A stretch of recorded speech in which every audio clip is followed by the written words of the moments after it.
Hello students, today in this lecture we are going to discuss the concept of impulse. Okay? Clear? अब बड़े ध्यान से सुनिए बेटा, impulsive forces क्या होती हैं? impulse से पहले impulsive forces. For example, let us suppose से बेटा बॉलर, हम क्रिकेट की बात कर रहे हैं, बॉलर ने बॉल कराया और बैट्समैन ने बॉल को हिट किया। तो बेटा जब बैट्समैन बॉल को बैट से हिट कर रहा है तो बैट और बॉल नो डाउट कांटेक्ट में आते हैं, लेकिन उनका जो कांटेक्ट होता है that is for the very small time interval. Clear? अब ऐसे में क्या हुआ, इस स्मॉल टाइम इंटरवल में क्या हुआ बेटा, बैट ने बॉल के ऊपर फोर्स लगाया। अब जितना फोर्स बैट बॉल पे लगाएगा उतना फोर्स बॉल भी बैट पे लगाएगा। तो बेटा ये जो स्मॉल टाइम इंटरवल के लिए जो फोर्सेस बॉडीज एक दूसरे पर लगाती हैं इनको बोलते हैं इंपल्सिव फोर्सेस। क्या बोलते हैं इनको? Impulsive forces. बात समझ आ गई? तो बेटा सबसे पहला टॉपिक तो है इंपल्स। इंपल्स में पहले इंपल्सिव फोर्सेस क्या होती है?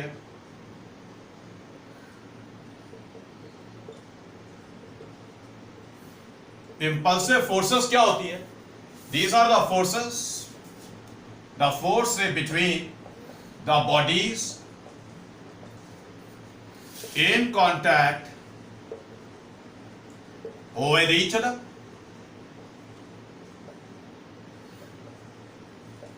Force between the bodies in contact with each other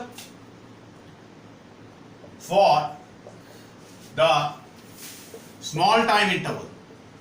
Small time interval. Got it? अब बेटा ये इंपल्सिव फोर्सेस क्या करती हैं? ये इंपल्सिव फोर्सेस जहां भी इन्वॉल्व होंगी, जैसा कि बैट और बॉल का आपको एग्जांपल दिया है, बॉलर ने बॉल कराया और बैट्समैन ने बॉल को हिट किया। ओके, तो बेटा बैट ने बॉल पर फोर्स लगाया और बॉल ने बैट पर फोर्स लगाया। तो अब बैट और बॉल आपस में कांटेक्ट में है for the very small time interval. तो ऐसे स्मॉल टाइम इंटरवल में बेटा इन दोनों के बीच में जो फोर्स है उसे बोलेंगे इंपल्सिव फोर्स।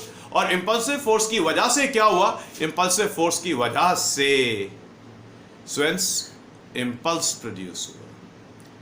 क्लियर? अब देखो बेटा, बॉलर ने बॉल कराया और बैट्समैन ने बेटा स्ट्रेट ड्राइव मारा, बॉलर के सर के ऊपर से मारा, तो बॉल का डायरेक्शन रिवर्स कर दिया। ठीक है? तो स्वेंस बॉल का लीनियर मोमेंटम चेंज हुआ। तो इंपल्स क्या होता है बेटा? इंपल्स बेटा तब प्रोड्यूस होता है बॉडी के अंदर जब बॉडी के ऊपर इंपल्सिव फोर्स लगे, और इंपल्सिव फोर्स की वजह से क्या होगा? इंपल्सिव फोर्स की वजह से बॉडी का लीनियर मोमेंटम चेंज होगा। क्लियर? तो इंपल्स क्या होता है? इंपल्स बेटा total change in linear momentum suffered by the body due to the impulsive forces acting on it, उसको इंपल्स कहते हैं। बात समझ आ गई? क्लियर? तो इंपल्स क्या होता है?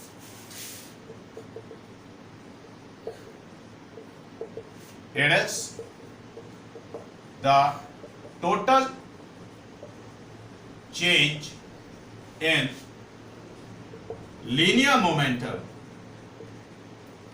Total change in linear momentum of the body, okay, which is under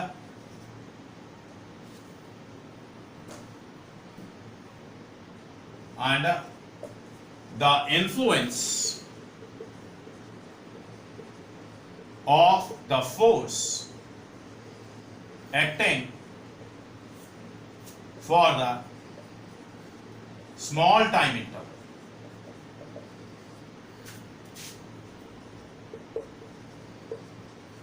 बेटा ये बात समझ आ गई? इतना काम क्लियर हो गया? Impulse is the total change in the linear momentum of the body which is under the influence of the force acting for the small time interval. तो यहां पर बेटा ये जो impulsive forces होती हैं हम एवरेज फोर्स कंसिडर करेंगे। तो बेटा linear momentum जो total change हुआ that is the impulse received by the body. Let us suppose a vector J represents the impulse received by the body. So this impulse received in magnitude is equals to the total change in the linear momentum. Clear? Total change in the linear momentum. बात समझ आ गई? जल्दी से पहले इसको copy करें, फिर एक और डेफिनेशन दे रहा हूं। बात समझ आ गई? जब भी इंपल्स कैलकुलेट करना है तो इंपल्स कैलकुलेट करेंगे कैसे आप? Impulse received by the body is written as the final linear momentum minus the initial linear momentum. Clear?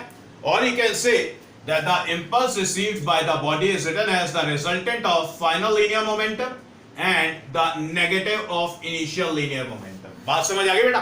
तो फाइनल लीनियर मोमेंटम मार्क करें, इनिशियल लीनियर मोमेंटम मार्क करें, फिर इनिशियल लीनियर मोमेंटम का negative लें और फिर वेक्टोरियली सॉल्व करें. Clear? तो इंपल्स कैलकुलेट हमेशा ऐसे करें जब सिर्फ डाटा में बॉडी का मास गिवन हो और बॉडी का स्पीड कैसे चेंज हो रहा है सिर्फ इतना गिवन हो, तब हमेशा ये वाला कॉन्सेप्ट यूज होता है.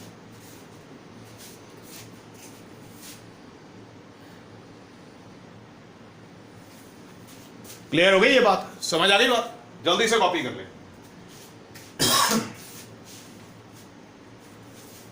डन? न्या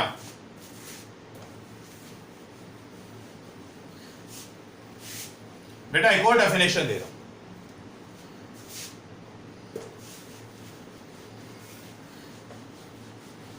एक और डेफिनेशन दे रहा हूं. Also it can be defined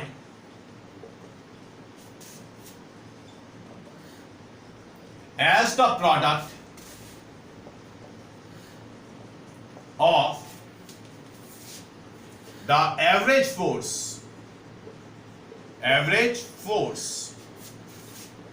acting on the body and the small time interval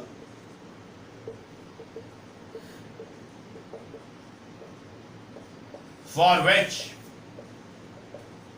the force is acting. Clear? Now this can be written as, say, the impulse is the product of the average force. The average force is the impulsive force multiplied with the small time interval, say delta t. Delta t is the small time interval for which the impulsive force is acting on the body. समझ आ गई बात? Clear? Now, the SI unit of impulse is kilogram metre per second. क्योंकि बेटा linear momentum में कितना change हुआ, total change है तो लीनियर मोमेंटम है, तो लीनियर मोमेंटम का यूनिट, और इसको बोलते हैं Newton second.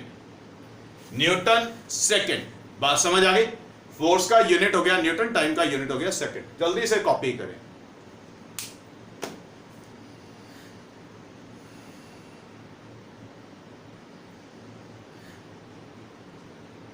Yes friends, done. जल्दी से कर लें.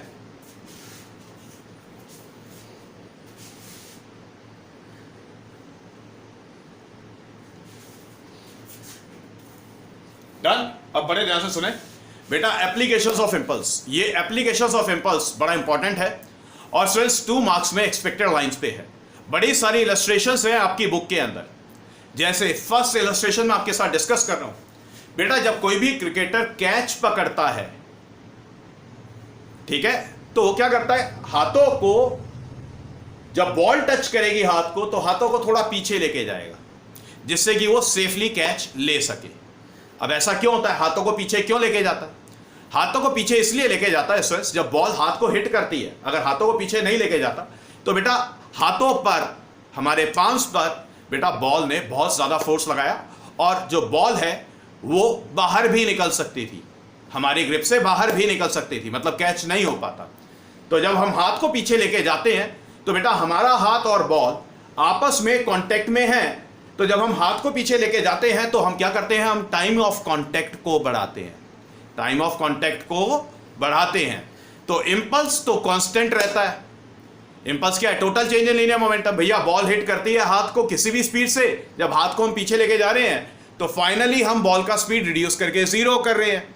तो चेंज इन लीनियर मोमेंटम तो जितना है. Okay, clear? और जब हाथ को पीछे लेके जाते हैं तो हम टाइम ऑफ कांटेक्ट को बढ़ाते हैं. ध्यान से देखिए बेटा, अगर ये टाइम इंटरवल बढ़ गया तो बेटा ये जो फोर्स है इसका इफेक्ट कम हो गया, फोर्स कम हो गया. पल्ले पड़ गई बात? इंपल्स में कोई चेंज नहीं होता. पल्ले पड़ी बात? तो बेटा क्रिकेटर जब कैच लेता है, जब बॉल को पकड़ता है, कैच पकड़ता है, तो हाथ को पीछे इसलिए लेके जाता है जिससे कि टाइम ऑफ कांटेक्ट को बढ़ाया जा सके और फोर्स को रिड्यूस किया जा सके। बात समझ आ गई? क्लियर हो गई बात? दूसरी बात बेटा, आज लग्जरी व्हीकल्स हैं, लग्जरी कार्स हैं। बेटा लग्जरी कार में और बुलक कार्ट में क्या फर्क होता है? बेटा जब बुलक कार्ट या ट्रैक्टर रोड पर चलता है और बंदा उसके ऊपर बैठा है, अगर बेटा रोड स्मूथ नहीं है, गड्ढे हैं, स्पीड ब्रेकर्स हैं, तो जब व्हीकल उसके ऊपर से जाएगा जोर से उछलता है बंदा जो बैठा है। क्लियर? ऐसा क्यों हुआ? जैसे ही बेटा जो व्हीकल है ऑब्स्टेकल के ऊपर से निकला तो ग्राउंड ने व्हीकल पे जर्क दिया।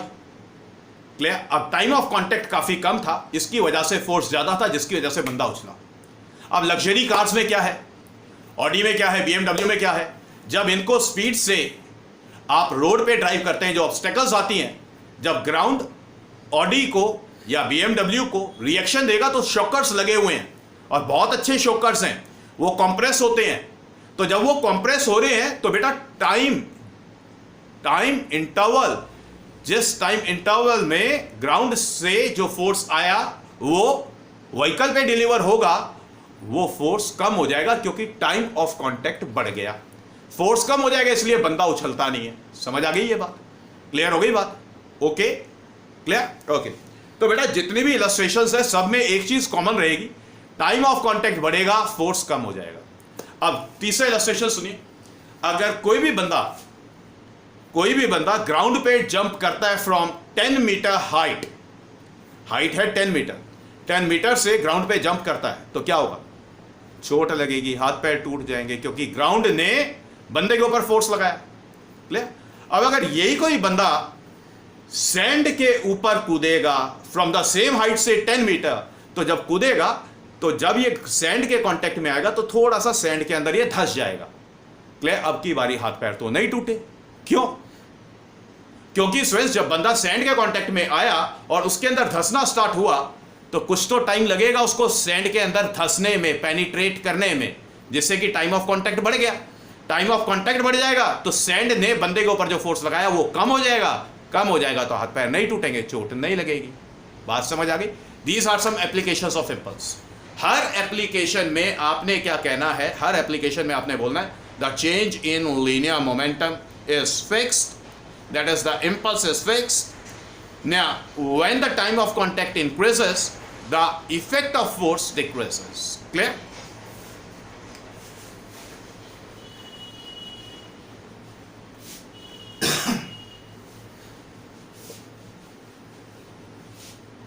Applications में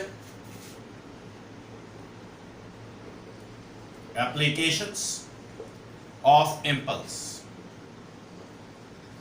सभी एप्लीकेशंस में एक ही कॉमन बात है, the impulse received is the average force multiplied with the time interval.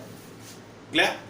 Now when time of contact delta T increases,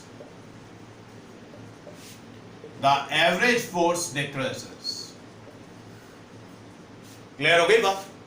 average force decreases and the impulse, J is the impulse, which is equals to the total change in the linear momentum, it remains unchanged. Clear? तो बस ये तीन बातें याद रखना, सभी applications में यही बात बोलनी है। टाइम ऑफ कांटेक्ट बढ़ेगा, फोर्स कम हो जाएगा, फोर्स कम हो जाएगा तो डैमेज कम हो जाएगा। बेटा जितने भी चाइना वेयर्स हैं, जितने भी ग्लासी मटेरियल्स हैं, जब आप अमेज़ॉन से किसी भी इलेक्ट्रॉनिक आइटम की डिलीवरी लेते हैं तो बेटा वो जो कार्डबोर्ड है जब आप उसको खोलते हैं तो आपको मिलता है कि जो आपकी डिवाइस है, जो अप्लायंस है, उसको बबल, वो जो प्लास्टिक की शीट होती है जिसके अंदर बबल्स होते हैं, उससे अच्छी तरह रैप किया होता है। क्यों? क्योंकि बेटा हिंदुस्तान की रोड तो आपको मालूम है, जब बेटा आपकी डिवाइस का कार्गो होगा, मतलब व्हीकल से जब उसको ट्रांसफर किया जाएगा आपकी डेस्टिनेशन तक, तो बेटा रोड से जर्क मिलेगा तो जो इलेक्ट्रॉनिक आइटम है बेटा वो खराब होने के चांसेस हैं, उसके टूटने के चांसेस हैं।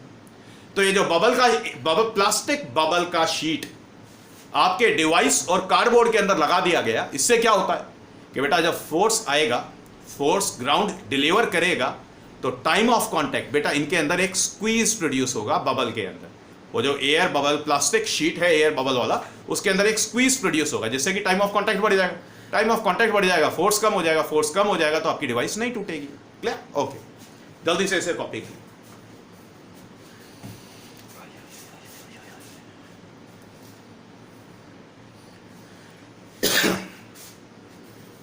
Done? Now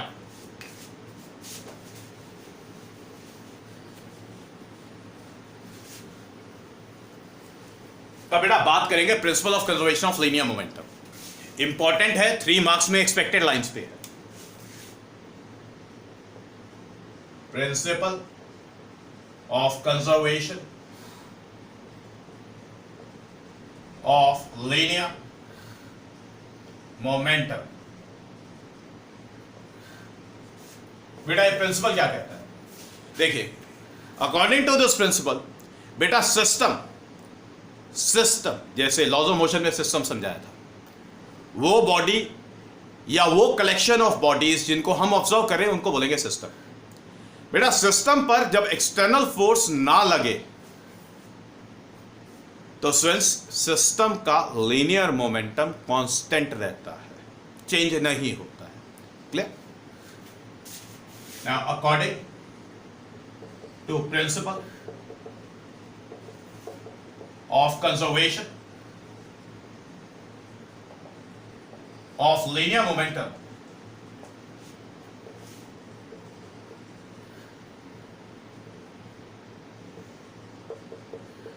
according to principle of conservation of linear momentum, if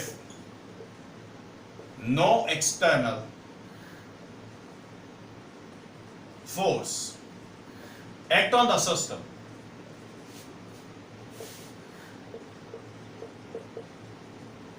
if no external force acts on the system, then the linear momentum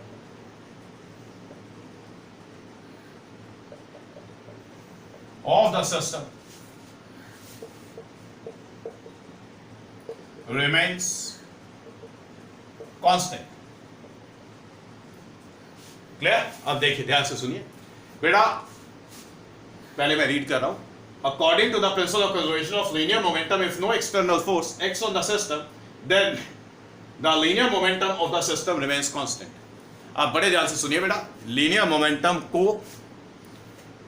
momentum की जो स्टेटमेंट है, इसके प्रूफ की बात करेंगे using Newton second law of motion. Using Newton second law of motion, since this vector f is equals to the rate of change of linear momentum, yes or no? Yes or no? This vector p is the linear momentum of the system, vector f is the external force acting on the system. Now if suppose say this vector f is equals to 0, then we can say that this dp by dt vector, it will be equals to 0. That is this dp vector, it will be equals to 0. dp vector क्या हो गया बेटा? Change in linear momentum, yes or no?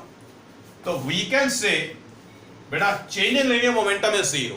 Change in linear momentum is 0. Momentum change नहीं हुआ तो मतलब this vector p is constant. समझ आ गई बात?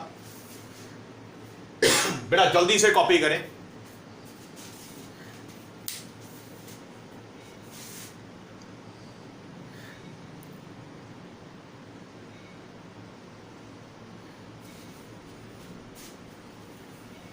Yes, done. अब बड़े ध्यान से मेरी बात सुने बेटा, लीनियर मोमेंटम का प्रिंसिपल यूज करना कैसे है? बेटा यूज करना कैसे है? बड़े ध्यान से सुने। हमेशा पहले सिस्टम को आइडेंटिफाई करें। सिस्टम के अंदर लेट अस सपोज से बॉडी ए प्लस बॉडी बी है। क्लियर? सिस्टम एक बार आइडेंटिफाई हो गया। सिस्टम आइडेंटिफाई करने के बाद सबसे पहले आप इवेंट को आइडेंटिफाई करें। ये स्टेप 1 है। स्टेप 2 में स्टेप 2 में आइडेंटिफाई द इवेंट, इवेंट को आइडेंटिफाई करिए। ओके, जो भी इवेंट है उसमें ध्यान रहे कि एक्सटर्नल फोर्स ना इन्वॉल्व हो। When no external force involved, बात समझ आ गई? स्टेप 3 में राइट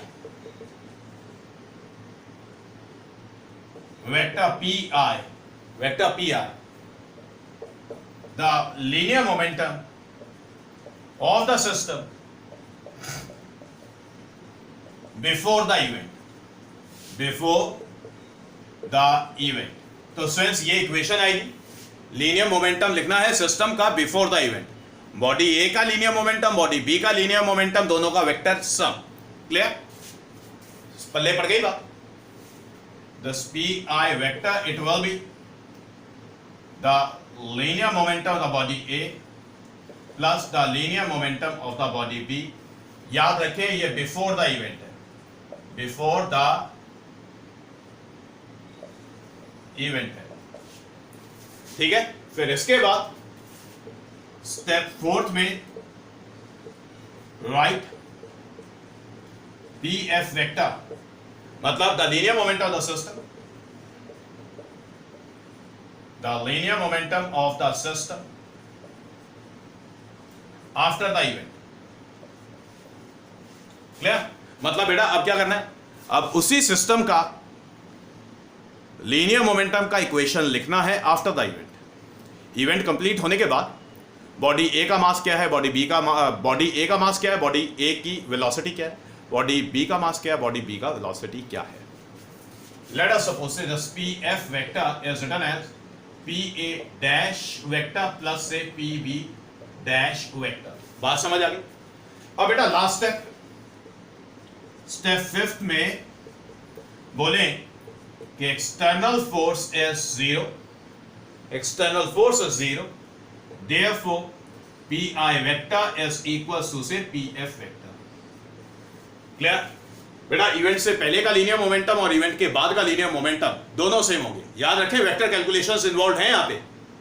ठीक है, तो ये लॉगरिथम है, principle of conservation of linear momentum का एक स्टेप वाइज अप्रोच है कैसे क्रैक करना है। कॉपी करें, फिर मैं एक इलस्ट्रेशन देकर के बात समझाता हूं।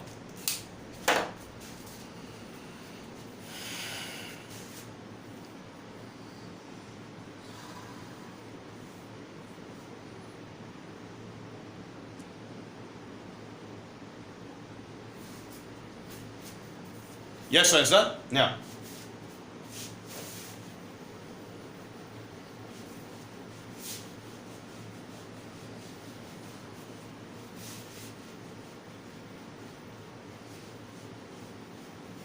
Now, since applications of principle of conservation of linear momentum, applications में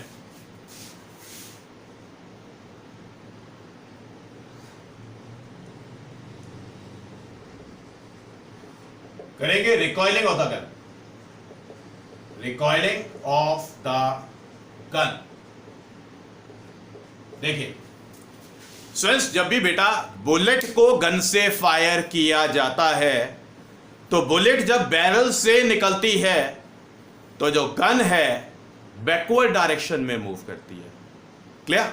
ये जो गन बैकवर्ड डायरेक्शन में मूव कर रही है, जब बुलेट बैरल को फॉरवर्ड डायरेक्शन में छोड़ रही है, इसको बोलते हैं रिकॉइलिंग ऑफ द गन। इसको क्या बोलते हैं? Recoiling of the gun. Okay, तो रिकॉइलिंग ऑफ द गन क्या होता है?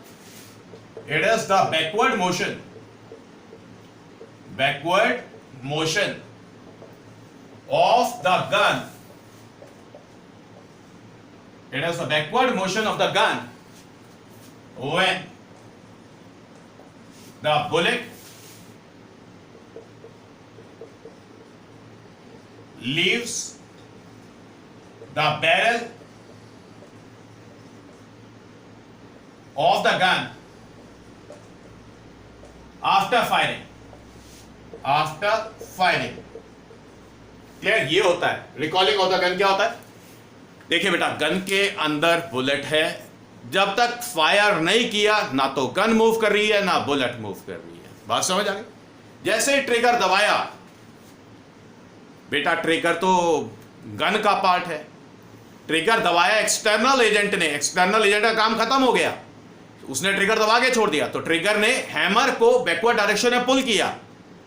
क्लियर? जब ट्रिगर दबा तब एक्सटर्नल एजेंट इन्वॉल्व था, हैमर बैकवर्ड डायरेक्शन में पुल हो गया, अभी भी ना तो गन मूव कर रही है ना बुलेट मूव कर रही है। अब तो एक्सटर्नल एजेंट का काम खत्म हो गया। अब बेटा क्या करेगा, जो हैमर है वो वापस बुलेट पे हिट करेगा, बुलेट पे हिट करेगा तो बेटा बुलेट की फायरिंग हो गई।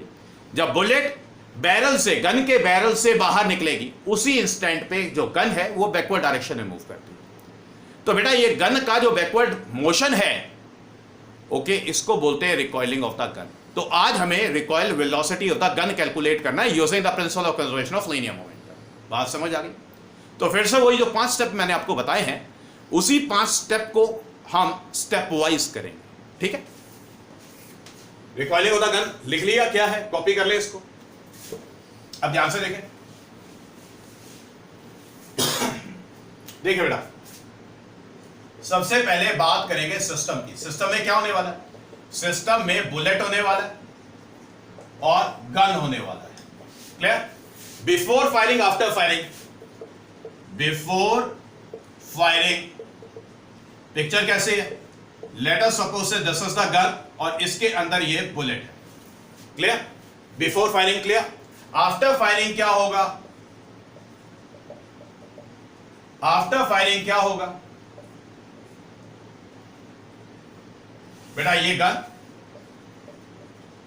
और ये बुलेट बैरल से बाहर निकली, ये बुलेट बैरल से बाहर निकली, बुलेट का वेलोसिटी v b वेक्टर, तो ये जो गन है, गन का वेलोसिटी v g वेक्टर, तो इसको बोलते हैं recoil velocity of the gun. क्या बोलते हैं इसको? Recoil velocity of the gun. Clear हो गई बात? सबसे पहले सिस्टम हो गया, सिस्टम हो गया bullet and the gun, event हो गया firing of the gun, sorry, firing of the bullet from the gun. अब students, before firing after firing हमें लीनियर मोमेंटम की इक्वेशंस लिखनी है। ठीक है? और क्योंकि एक्सटर्नल एजेंट तो इन्वॉल्व नहीं है, जब हैमर बुलेट को हिट कर रहा है तब बोलेंगे initial linear momentum will be equal to final linear momentum. Clear? पहले जल्दी से इसको कॉपी करें।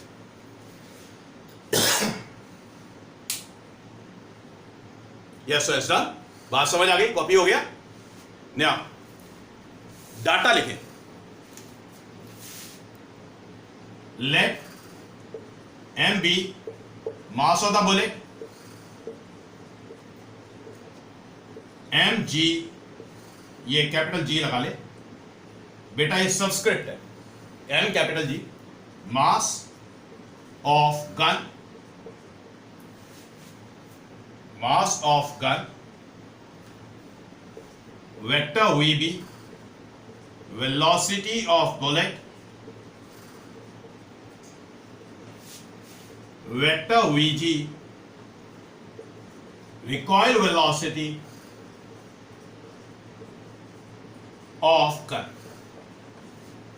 बेटा लेट करके लिख ले। डन? कॉपी कर ले जल्दी से।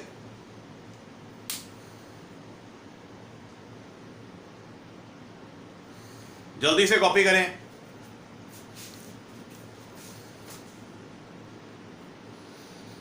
डन? नाउ बेटा पहले सिस्टम हो गया, इवेंट बता दिया कि फायरिंग ऑफ द बुलेट है फ्रॉम द गन।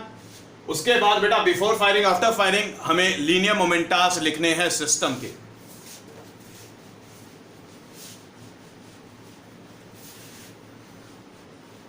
और ये इंपॉर्टेंट है, 3 मार्क्स में आ सकता है, इंपॉर्टेंट है ये, 3 मार्क्स में आ सकता है।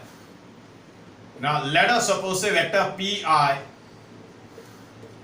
Vector pi be the linear momentum of the system before firing, before firing. So since this vector pi is written as mass of the gun, mass of the gun multiplied with the velocity। बेटा before firing दोनों में से, bullet और gun दोनों में से कोई move नहीं कर रहा था, plus the mass of the bullet multiplied with 0, क्योंकि speed of the bullet is 0, so since this vector pi is equals to 0. समझ आ गई बात? जैसे कि लॉगरिथम में आपको बताया था, सिस्टम का लीनियर मोमेंटम लिखना है, सिस्टम के अंदर जितने ही पार्ट्स हैं सब का लीनियर मोमेंटम लिखना है और वेक्टोरियली लिखना है. नाउ लेट अस सपोज से vector pf be the linear momentum of the system after firing. बेटा pf वेक्टर को क्या लिखेंगे? It will be mass of the gun multiplied with the recoil velocity of the gun, plus, अब linear momentum हो गया, देखिए velocity consider किया, plus mass of the bullet multiplied with the velocity of the bullet. Clear? तो बेटा initial linear momentum का equation लिख लिया, फाइनल लीनियर मोमेंटम का इक्वेशन लिख लिया, मतलब linear momentum of the system before the event लिख लिया, linear momentum of the system after the event लिख लिया. Now as the external force, as no external force is applied, that is this F external is equals to 0, so this dp vector is equals to 0. The change in linear momentum is 0. जल्दी से यहां तक copy करें.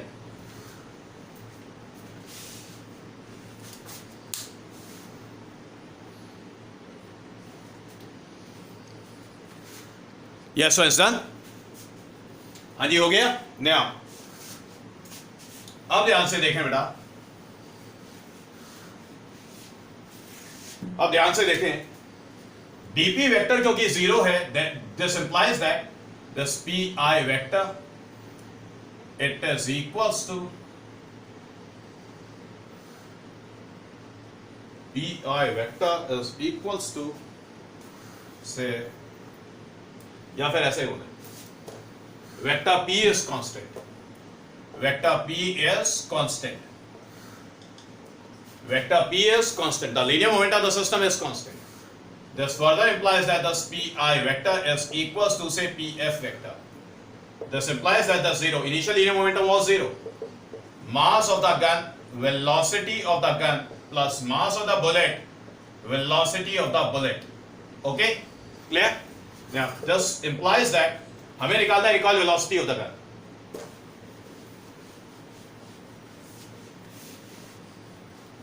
हमें निकालना है recoil velocity of the gun.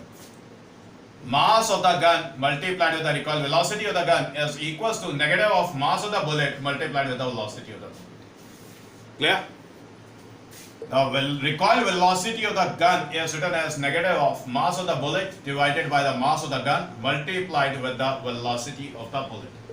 तो ये आ गया बेटा recoil velocity of the gun. Clear? अब बेटा ये नेगेटिव साइन क्या बता रहा है? नेगेटिव साइन बता रहा है कि वेक्टर VB और वेक्टर VG ऑपोजिट डायरेक्शन में है. The negative sign indicates that vector VG and vector VB are in opposite directions. मतलब बेटा the gun will move in the direction opposite to the direction of motion of the bullet. जिस direction में bullet move करेगा उसके opposite direction में gun move करेगा. समझ आ गई बात? नेगेटिव साइन ने सिर्फ इतना बताया. अगर हम मैग्नीट्यूड की बात करें, in magnitude we can say that this Vg is written as mb divided by mg multiplied with Vb. ये आ गया जी मैग्नीट्यूड. जल्दी से कॉपी करें.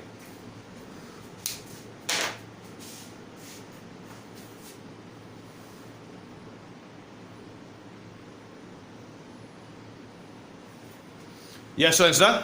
Now, one more important thing. बेटा जब भी बुलेट को फायर करना है फ्रॉम द गन, तो इट इज एडवाइज्ड कि gun should be tightly pressed against the shoulder. Gun को शोल्डर से टाइटली प्रेस करके रखें, उसके बाद फायर करें. मालूम है ऐसा क्यों? ऐसा इसलिए कि बेटा जब गन बैकवर्ड डायरेक्शन में मूव करती है तो उसकी रिकॉइल वेलोसिटी कम हो जाती है। रिकॉइल वेलोसिटी कम हो जाती है तो स्टूडेंट्स शोल्डर पर जो जर्क आता है वो बहुत कम आता है। क्लियर? मतलब जो बंदा फायर करेगा उसे हार्म होने के चांसेस नेग्लिजिबली स्मॉल हो जाएंगे। क्लियर? तो देखिए ये वाली कैलकुलेशन भी डाल देते हैं।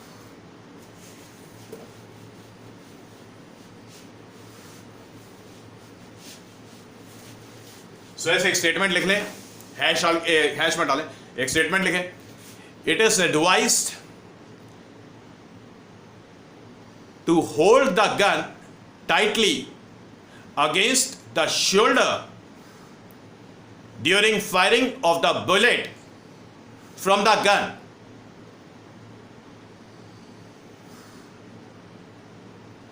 It is done so to reduce the recoil velocity of the gun. अब बेटा कैलकुलेशंस देखिए। Let us suppose say m be the mass of the person firing the bullet. Firing the bullet. Clear? तो बेटा अब देखिए अब क्या हो गया, ये मान लेते हैं बंदा, ये इसने गन पकड़ी हुई है, ओके, बुलेट निकली फॉरवर्ड डायरेक्शन में, अब ये सिस्टम गया बैकवर्ड डायरेक्शन में। क्लियर? ओके, बुलेट जा रही है फॉरवर्ड डायरेक्शन, तो बैकवर्ड डायरेक्शन में जो पार्ट जा रहा है that is this person and the gun. तो स्टूडेंट्स वी कैन से यहां पर रिकॉइल वेलोसिटी का एक्सप्रेशन, रिकॉइल वेलोसिटी का expression, it will be negative the mass of the bullet divided by the mass of the gun plus mass of the man. Mass of the man mass of the gun के साथ add हो जाएगा, multiplied with the velocity of the bullet. ये बात समझ आ गई? Okay, अब ध्यान से देखिए, अगर मैग्नीट्यूड की बात देखिए, in magnitude we can say that this Vg is written as mb divided by mass of the gun plus mass of the man multiplied with the velocity of the bullet. अब ध्यान से देखिए, denominator में mass of the person involve हो गया तो denominator बढ़ गया, डिनोमिनेटर बढ़ गया तो फ्रैक्शन बहुत कम हो गया। क्लियर हो गई बात? समझ आ गई बात? जिसकी वजह से ये जो Vg है बहुत कम हो जाएगा। ओके, कैसे? Thus Vg divided by Vb is written as mb divided by mg plus m. Okay. Now this is very small than 1. बेटा जो बुलेट का मास है बंदे के मास से तो काफी कम है, गन के मास से काफी कम है। This implies that the recoil velocity of the gun in magnitude, velocity of the bullet is very less than 1. मतलब thus Vg is very less than the velocity of the bullet. The magnitude of the recoil velocity of the gun is very small than the magnitude of the velocity of the bullet. Clear? Okay, so it is all for today. Since the rest we will discuss in the next lecture.